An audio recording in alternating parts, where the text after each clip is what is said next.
Yes, yes, yes. Peace and blessings. Good evening, good night, good morning, good day to you. Ade here.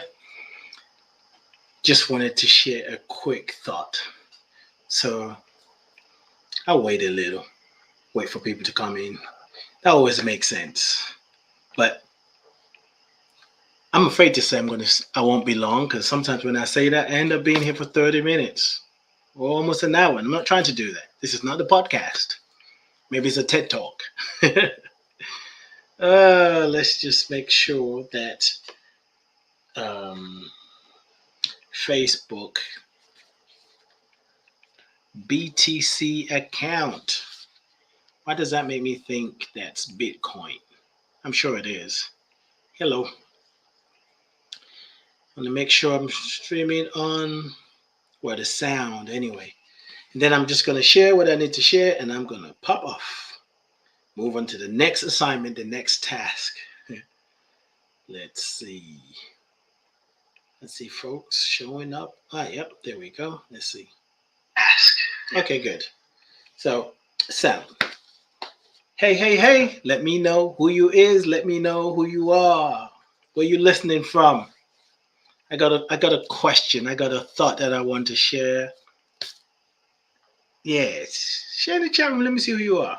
But anyway, I'm going to share it now. So those of you on Instagram, listen, pay attention. Those of you on Facebook and YouTube, listen, pay attention. This is something that I've been thinking about maybe for about a week or two or so. Just kind of listening to it, paying attention to it. So there is this school of thought, right, that you are not your body. And if you've never heard it before, that's really talking about basically real simple. You're so much more than the body. So without your body, you still exist. You're a spiritual being. You are so much more than your stories. You're so much more than your thoughts. Sometimes we identify with the body. We identify with our stories. We identify with our journeys. We identify with our experiences, but you're so much more than that. So you're not your body, right? Hold on to that. Be with that. Now, here's another concept to think about. It's actually another wisdom, really. The wisdom that says your body, is the temple of the Holy Spirit. Think about that. Your body is a temple of the Holy Spirit. Who is the Holy Spirit? What is the Holy Spirit? Is the Holy Spirit separate from you? Is the Holy Spirit somewhere far, far, far in some kind of universe that you are trying to connect with? Just think about that for a minute. And I won't say that yet. You are the Holy Spirit. You are the Holy Spirit. You're a spiritual being. Not only are you a whole being, WHOLE, you are also holy. There's something about you that is holy. Your presence. You're a divine being. You're an extension of the divine, of the great I am. You and the great I am are one. You and God are one. Hey, Electra. You and the Holy Spirit are one. So you are the Holy Spirit in this temple called the body. So when you hear that statement next time, don't think, you can, but don't think of the Holy Spirit as something separate from you. Don't you know, JC, Jesus the Christ said, don't you know that your body is the temple of the Holy Spirit? Don't you know that you are the Holy Spirit because you're not your body? You dwell in this body. When you really recognize, remember who you are, that you are one with the divine, you're one with the great I am, it changes everything. And it's not this far in how you live today. So every choice you make, every decision, every mistake, every success story that you can tell is because you are being guided from a deeper, higher place. And that place has many names. Today I choose to call it, it's coming from the wisdom of your ancestors. When you remember that you're connected to thousands upon thousands, thousands upon thousands of people, so many generations before you that you're forever connected to, together. You're a collective consciousness of the great I am. You are one with the Holy Spirit. So you are the Holy Spirit in your body. And you get to create anew. You get to choose differently. You get to make mistakes. And as you remember your ancestors, you get to represent your ancestors. You get to tell a new story. Represent your ancestors in order to tell a new story. This is my main program now, representing our ancestors, representing our stories. When you represent your ancestors and you recognize that there were people who came before you, and because of them, you exist. I don't care if you're adopted. It just means you've adopted more people in your lineage. Call them spiritual ancestors. But you're part of a lineage that goes deep. And they're not in the past. They're right here. And all of them live in you.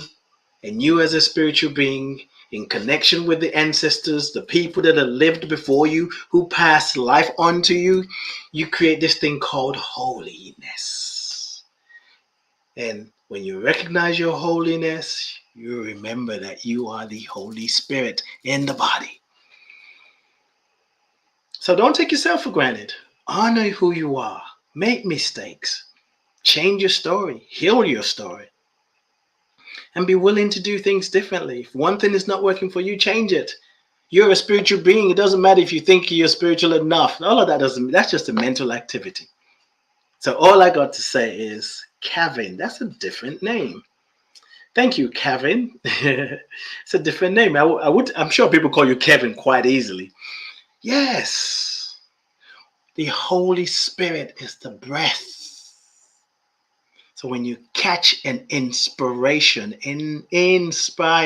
inspiration, you're catching the creative thoughts of the great I am that is living its life as you.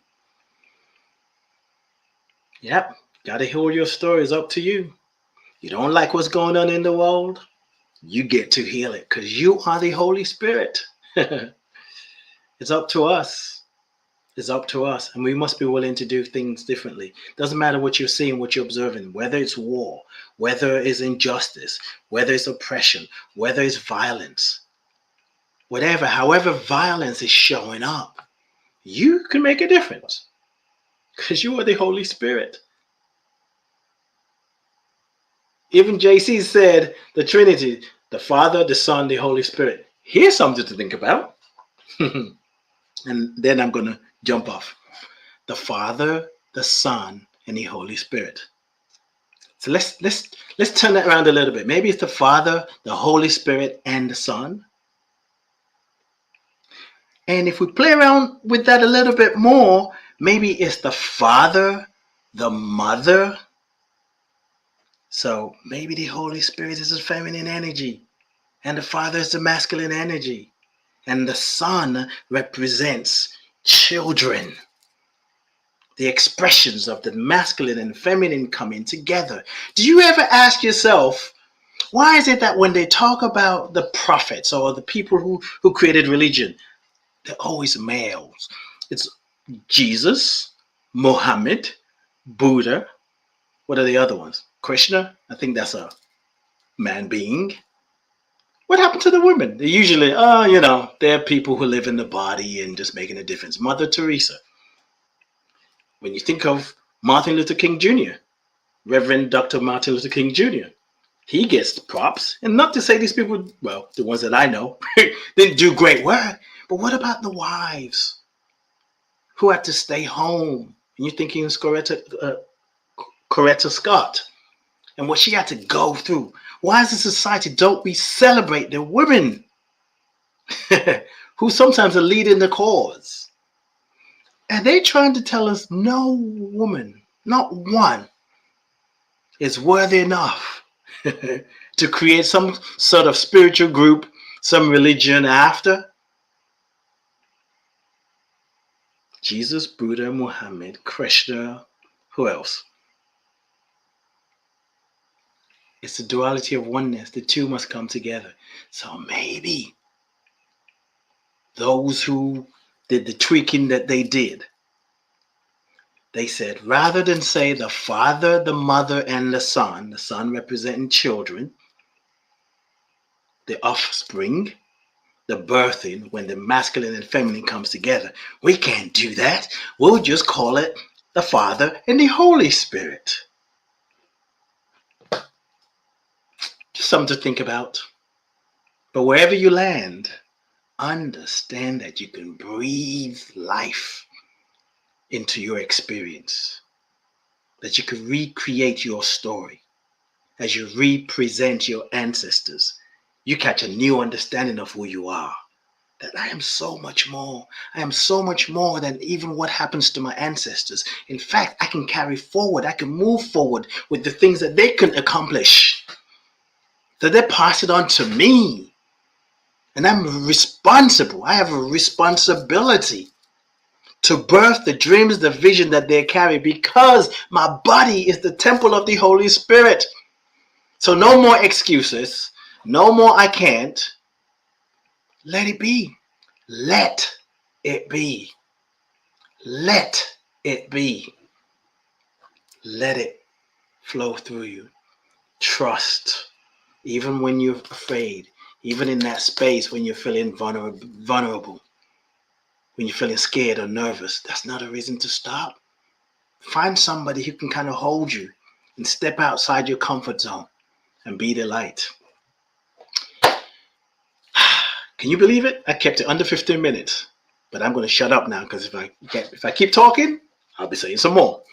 But anyway, I really was working, doing something. What was I doing? Something. I'm doing a million and one things at once. And this is something that I've been really thinking about. And, I'd love to hear your thoughts. If you're not your body, and you're also told your body is the temple of the Holy Spirit. Who or what is the Holy Spirit? It's got to be you. And if you say, no, it's not me, I'm not the Holy Spirit. So what is the Holy Spirit? And are you separate from it? Just take a holy breath. Allow your intellect to calm down. As you breathe in and breathe out, just feel what's coming up for you. Listen to your heart, listen to your soul, listen to your spirit.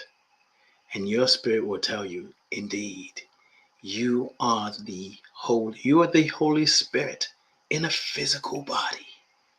You are a spiritual being in a physical body. You're a spiritual being having a human experience. Trust yourself and show out. Thank you all for listening. Thank you for tuning in. Feel free to share this if you want. Feel free to like it because that's how we spread the word. Because I'm almost. Let me see if I can keep this under 15 minutes. When you recognize yourself as the Holy Spirit, you can't kill another. You have no need to go to war or be greedy or make money off the death of other people or come up with laws and regulations that don't make sense. I don't want you to kill a child, but I'm going to put something in place that if you kill a child, you're going to get killed. I'm going to use death to teach you a lesson not to kill. I'm out. Thank you. Ashley, yes, nice to see you, my dear sister. I'm done. I'm going to keep it under 15 minutes. I'm almost going to run out.